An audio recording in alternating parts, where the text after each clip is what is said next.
Hello friends, வாங்க வாழைக்காய் பஜ்ஜி சாப்பிடலாம்.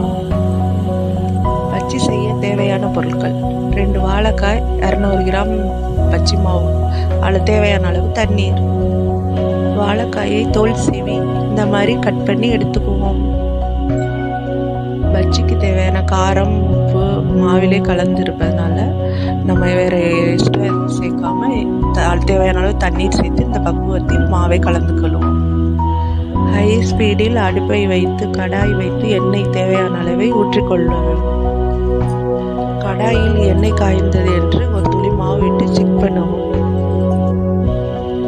கட் பண்ணி வச்ச வாழைக்காய் பீஸை ஒவ்வொன்றாக எடுத்து பச்சை மாவில் நன்றாக முக்கி எண்ணெயில் போடவும்.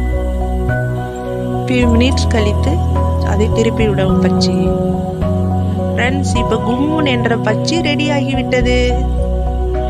மீதமுள்ள மாவை சிறிதாக வெங்காயத்தை கட் பண்ணி மிக்ஸ் பண்ணி வெங்காய பக்கோடா ரெடி.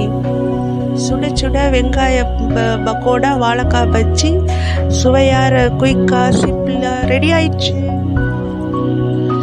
இந்த சேனலை லைக் பண்ணுங்க, ஷேர் பண்ணுங்க, சப்ஸ்கிரைப் பண்ணுங்க. Thank you friends.